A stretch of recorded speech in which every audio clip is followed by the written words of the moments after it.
जो इतिहास से सबक नहीं लेता उसका इतिहास ही मिट जाता है या इतिहास उसे ही भुला देता है। एक वीडियो देखा मैंने आज, ये वीडियो डाला था आपका अखबार यूट्यूब चैनल के संपादक प्रदीप सिंह जी ने, जो एक बहुत ही वरिष्ठ पत्रकार हैं।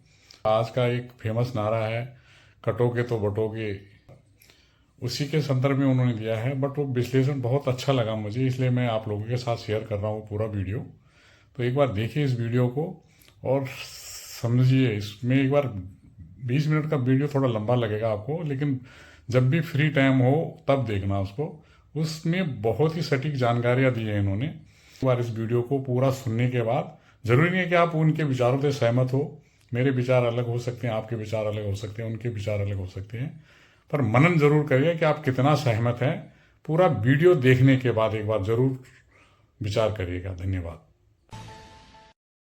नमस्कार, आपका अखबार के रविवारी अंक में आपका स्वागत है। मैं हूं प्रदीप सिंह। आज का विषय थोड़ा अलग है।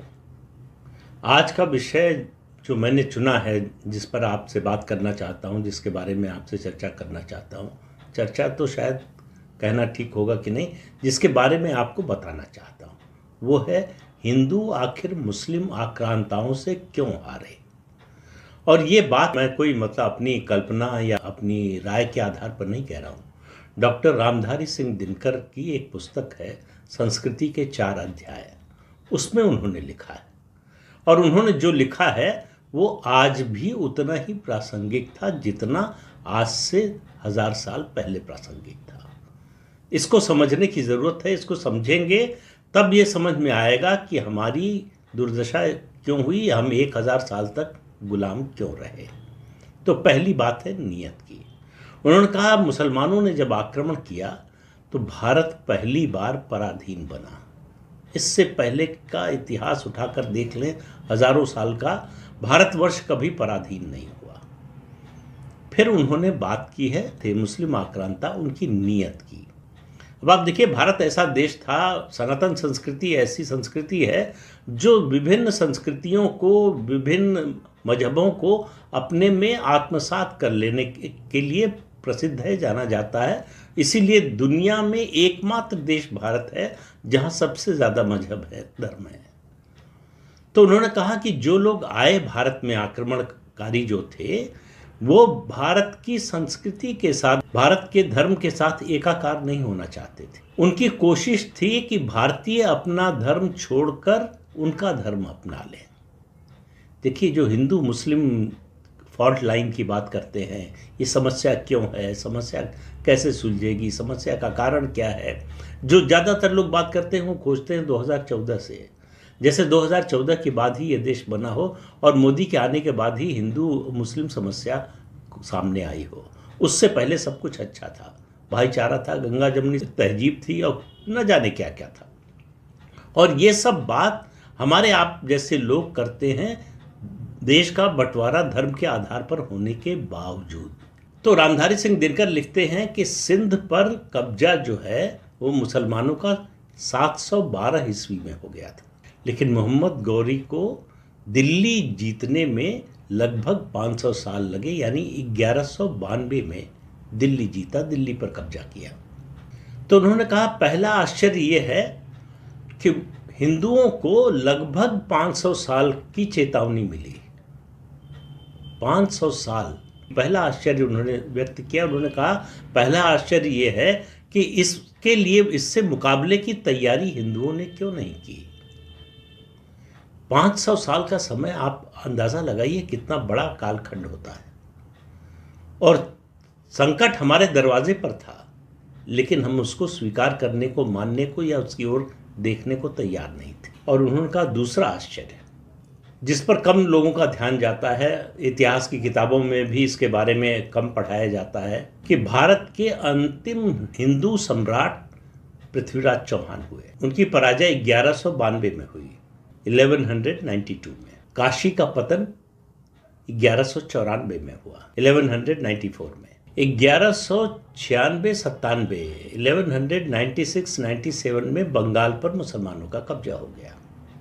अब आप देखिए इस घटनाक्रम को, इतिहास के इस क्रम को, तारीखों पर ध्यान दीजिए, उससे आपको समझ में आएगा कि समस्या की जड़ क्या थी, शुरुआत कहाँ से हुई।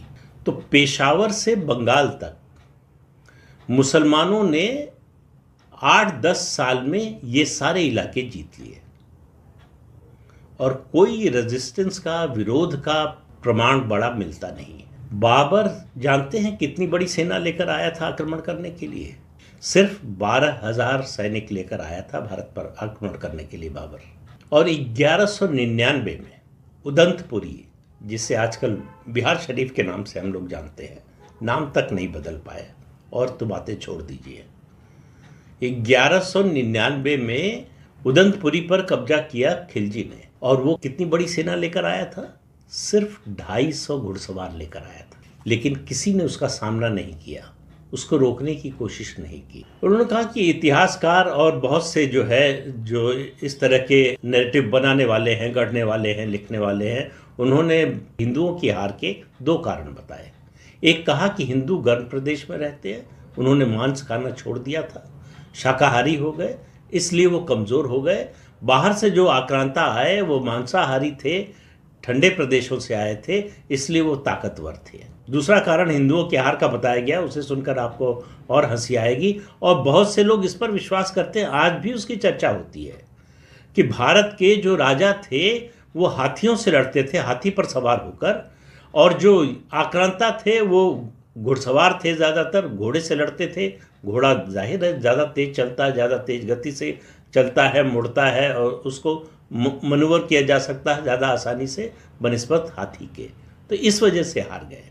तो श्री जयचंद विद्यालंकार को कोट करते हुए दिनकर जी ने लिखा है कि उन्होंने इतिहास प्रवेश नाम की उनकी एक पुस्तक है, उसमें लिखा है कि ये दोनों कारण झूठे हैं, गलत है, मिथ्या प्रचार है। उनके अनुसार हिंदुओं की पराजय इसलिए हुई कि उनका राजनीतिक जीवन मंद पड़ गया था।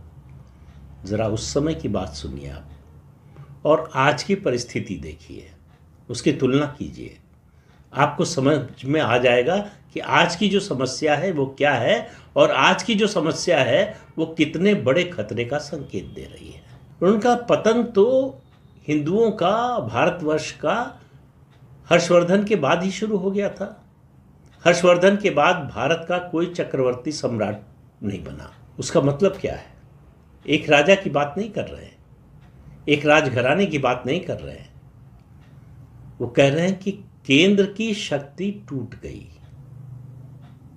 जो केंद्रीय शक्ति थी, और इतिहास गवाह है, दुनिया भर में ऐसा हुआ है, जब जब केंद्रीय सत्ता कमजोर होती है तब तब देश की एकता, अखंडता खतरे में पड़ती है।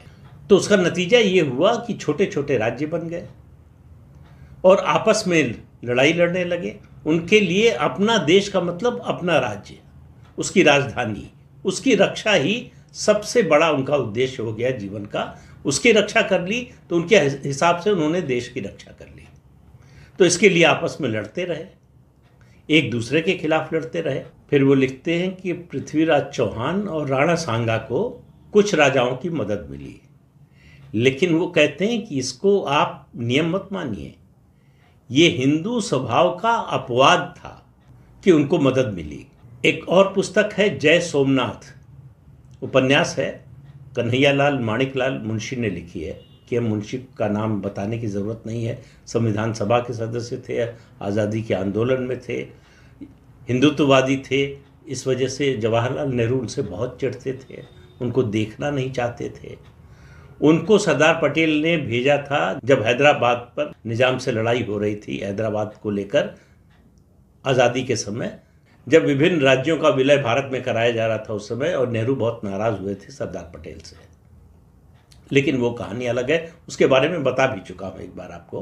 कन्हैयालाल माणिकलाल मुंशी ने जय सोमनाथ नाम के उपन्यास में लिखा है कि जब गजनी का अमीर सोमनाथ पर चढ़ाई के लिए चला, उसको ये बताया गया कि झालोर के राजा वाकपति राज को अगर मित्र नहीं बनाया, उनको साथ नहीं लिया, तो ये लड़ाई नहीं जीत सकते। तो गजनी के अमीर ने मुल्तान के अजय पाल को दूत बनाकर वाकपति राज के पास भेजा और उनसे ये कहा कि गजनी आपके राज्य पर आक्रमण नहीं करना चाहता, आपके राज्य पर आधिपत्य नहीं चाहता, आपका राज्य सुरक्षित रहेगा, आप हमारी मदद कीजिए। वाकपति राज ने कहा कि वो तटस्थ रहेंगे, यानी न उधर से लड़ेंगे न इधर से लड़ेंगे। सोमनाथ को बचाने के लिए लड़ने को वो तैयार नहीं हुए। अब आप समझिए कि कितने बड़े संकट को दावत दे रहे थे और भारत के भविष्य को, सनातन धर्म के भविष्य को किस तरह से अंधकार में धकेल रहे थे, इसका उनको कोई अंदाजा भी नहीं था। उनके लिए अपने राज्य को बचाना प्राथमिकता हो गई थी। फिर गजनी के अमीर को खबर मिली कि वल्लभी के राजा भीमदेव राजपूतों की सेना लेकर मुकाबला करेंगे, गजनी के अमीर का, उसकी सेना का, और सोमनाथ की रक्षा करेंगे। राजा भीमदेव ने वाकपति राज को संदेश भेजा मदद के लिए कि सोमनाथ की रक्षा करनी है, साथ दीजिए। उन्होंने कहा कि अभी पिछले साल ही तो मैं मेवाड़ पर चढ़ाई कर रहा था, तब आपने मेरा साथ नहीं दिया कि मेवाड़ के जो राजा हैं वो मेरे रिश्तेदार हैं, मैं उनके खिलाफ आपका साथ नहीं दे सकता, तो आज मैं आपका साथ क्यों दूं। और उन्होंने जो अगली बात कही वो ध्यान देने योग्य है कि ये आपकी विपदा है, आप ही निपटे। पीछे से कह रहा हूं, पीछे जो बातें बताई हैं, ये बात जो बता रहा हूं, आगे तक जो बताने वाला हूं, सब पर ध्यान दीजिए।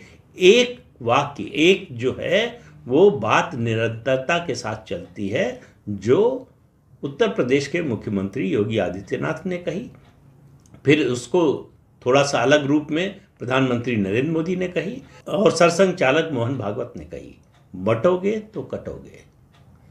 तो ये हम बटते रहे इसलिए कटते रहे।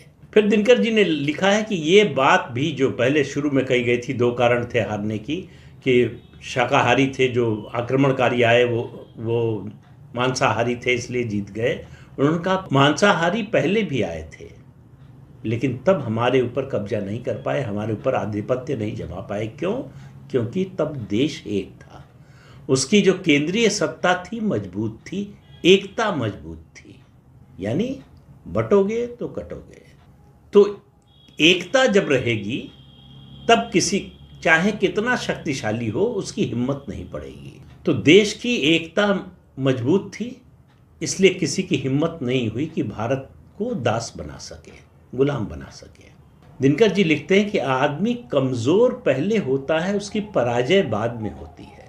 और फिर कहा कि मुसलमान सिंध में बहुत सालों से बैठे थे, जो कुल वो कर पाते थे कि बीच बीच में सीमावर्ती राज्यों में घुसकर लूटपाट, मार, खजाना लूट लेना, या कुछ और कीमती वस्तुएं लूट लेना, या मंदिरों से जो है आभूषण लूट लेना, इससे ज़्यादा कुछ नहीं कर पाते थे। लूटपाट करते थे, भाग जाते थे। तो देश की एकता कायम थी, इसलिए भारत को जीतने का कभी साहस या कहें कि दुस्साहस नहीं कर पाए मुस्लिम आक्रांता। और मुंशी जी ने लिखा है जय सोमनाथ में, ये भी लिखा है कि घोघा राणा का प्रपौत्र सामंत राजा भीमदेव से उसने कहा कि ऐसा लगता है कि क्षुद्र बुद्धि और पारस्परिक विरोध में मस्त राजाओं को मारने के लिए ही भगवान सोमनाथ ने अमीर की सेना भेजी है। तो फिर वो लिखते हैं कि एकता जब खिड़की से भाग गई तो आजादी को मुख्य द्वार से बाहर जाना ही था। ये था हिंदुओं की हार का कारण। अब आप जरा वर्तमान की परिस्थितियों, वर्तमान यानी पिछले 77 सालों की बात कर लीजिए, उससे पहले की छोड़ दीजिए। जम्मू कश्मीर में जो कुछ हुआ, हिंदुओं के साथ जो हुआ, लाखों हिंदू अपने ही देश में शरणार्थी हो गए, घर जला दिए गए, हत्या कर दी गई, धर्म परिवर्तन जबरन कराया गया, महिलाओं की इज्जत लूट ली गई, और पूरे देश में कहीं आपने कोई आवाज उठती हुई सुनाई दी? लोगों को लगा वो तो कश्मीर में हो रहा है, हमसे क्या मतलब। देश में कहीं जहां 78-80% आबादी हिंदुओं की, वहां हिंदुओं पर इतना बड़ा अत्याचार हुआ और कहीं भी किसी राज्य से हिंदुओं के पक्ष में कोई आवाज नहीं हुई। आज घाटी से, कश्मीर घाटी से हिंदुओं का सफाया हो चुका है। तो बटोगे तो कटोगे, इस मूल मंत्र को याद रखिए। और दूसरा मूल मंत्र है एकता, और तीसरा मूल मंत्र है केंद्र का शक्तिशाली होना। तो आपको देखना ये पड़ेगा कि केंद्र शक्तिशाली किसके राज में हो सकता है, किसके नेतृत्व में हो सकता है। केंद्र को शक्तिशाली बनाने और बनाए रखने और उसकी शक्ति बढ़ाने के लिए कौन काम कर रहा है। ये सवाल बीजेपी का नहीं है, ये सवाल प्रधानमंत्री नरेंद्र मोदी का नहीं है, ये सवाल राष्ट्रीय स्वयंसेवक संघ का भी नहीं है। ये सवाल देश की एकता और अखंडता का है। पार्टियां आती जाती रहेंगी, मंत्री प्रधानमंत्री आते जाते रहेंगे, लेकिन देश रहेगा तभी हम आप रहेंगे। देश की एकता रहेगी तभी हमारा आपका जीवन जो है वो सुरक्षित रहेगा। और जब जब एकता खतरे में पड़ी है, जब जब एकता कमजोर हुई है, तो उसका क्या नतीजा हुआ है ये इतिहास के पन्नों में देख लीजिए। आज फिर से वो समय आया है जब देश की एकता को खतरे में डालने वाली शक्तियां सर उठा रही हैं। हर थोड़े दिन पर ऐसा प्रयास हो रहा है, कोई ऐसी टूल किट आ रही है जिससे केंद्र को कमजोर किया जा सके, भारत को कमजोर किया जा सके, भारत की एकता और अखंडता को कमजोर किया जा सके। इस बात की उपेक्षा अपने नुकसान की कीमत पर कर सकते हैं। अगर हम आंख बंद किए रहे तो वही होगा जो इतिहास में पिछले 1000 साल में हुआ है, और आंखें खुली रखे तो वो होगा जो 1000 साल पहले से कई हजार साल तक होता रहा। कि किसी की हिम्मत नहीं हुई, किसी ने साहस नहीं किया, किसी ने दुस्साहस नहीं किया कि भारत की ओर आंख उठाकर देखे। तो इसलिए जब बार बार ये बात कही जाती है एकता की, तो इसको समझिए ये किसी पार्टी को चुनाव जिताने के लिए नहीं है, ये किसी पार्टी को सत्ता में बनाए रखने के लिए नहीं है, ये किसी पार्टी के हित के लिए या किसी नेता के हित के लिए नहीं है, ये देश हित की बात है। जब आप इसको इस स्वरूप में देखेंगे तब इसके महत्व को समझेंगे। व्यक्ति गौड़ है, देश प्रमुख है, संगठन, पार्टी, सरकार, ये सब आनी जानी है, तात्कालिक है। जो स्थायी है वो देश है, और देश तभी रहेगा जब एकता रहेगी। देश तभी रहेगा जब देश की केंद्रीय सत्ता मजबूत रहेगी। ये इतिहास बार बार चिल्ला चिल्लाकर हमको बताता है, और फिर भी हम सुनने को तैयार नहीं। जिस तरह का समाज में बंटवारा करने की कोशिश हो रही है, जिस तरह से अलगाववादी शक्तियां सर उठा रही हैं, कभी भाषा के नाम पर, कभी मजहब के नाम पर, कभी क्षेत्र के नाम पर, कभी जाति के नाम पर, लगातार एक काम हो रहा है, बांटने की कोशिश हो रही है। और इसमें विदेशी शक्तियों का बहुत बड़ा हाथ है, और उन विदेशी शक्तियों की सबसे बड़े मददगार जो हैं वो हमारे देश के अंदर ही बैठे हुए लोग हैं। तो ऐसे लोगों को पहचानने की ज़रूरत है, ऐसे लोगों को पराजित करने की ज़रूरत है, ऐसे लोगों का तिरस्कार करने की ज़रूरत है। अगर ये नहीं करेंगे तो याद रखिए 1000 साल की गुलामी भुगत चुके हैं हम लोग, सिर्फ इसीलिए कि इस ओर से उदासीन हो गए। तो जो बात शुरू में मैंने कही दिनकर जी की कि भारत का राजनीतिक जीवन मंद हो गया था, इस चक्कर में मत रहिए कि राजनीति से विमुख होकर हम देश की एकता और अखंडता को बचा सकते हैं। राजनीतिक दृष्टि से सोचिए। राजनीतिक दृष्टि से सोचने का उद्देश्य एक ही होना चाहिए, देश की एकता और अखंडता। क्या फैसला लेने से, कौन सा राजनीतिक फैसला लेने से देश की एकता और अखंडता मजबूत होगी और किससे कमजोर होगी, इन दोनों में चुनाव है। इसलिए पहली बात, एकता को बनाए रखना है अगर, तो बंटना नहीं है। बटेंगे तो कमजोर होंगे ही। जो दिनकर जी ने कहा कि कमजोर पहले होता है आदमी, पराजय बाद में होती है। तो अगर कमजोर होंगे तो बटेंगे, और बटेंगे तो पराजित होंगे। इस बात को गांठ बांध लीजिए। ये बात जब तक याद रहेगी तब तक भारत को कमजोर करने की कोई ताकत, कोई प्रयास, कोई कुत्सित प्रयास जो है सफल नहीं होने वाला है। लेकिन एकता और केंद्रीय शक्ति की यानी केंद्रीय सत्ता की मजबूती, ये दो बहुत जरूरी है, और इनके लिए जो भी करना हो उसके अनुसार फैसला लेने की जरूरत है। तो आप अपने को ही नहीं बचाएंगे, अपने परिवार को ही नहीं बचाएंगे, अपने समाज को ही नहीं बचाएंगे, अपने देश की रक्षा करेंगे, अपनी संस्कृति की रक्षा करेंगे। तो अगर इन सबको बचाना है तो एकता के सूत्र में बंधने की कोशिश कीजिए, बंटने के हर प्रयास को विफल करने की कोशिश कीजिए। तो इस अंक में इतना ही। अगले अंक में फिर मिलेंगे किसी नए मुद्दे के साथ। तब तक के लिए अनुमति दीजिए। आपसे अनुरोध है कि ये चैनल देखिए, शेयर कीजिए, लाइक कीजिए और सब्सक्राइब जरूर कीजिए। नमस्कार।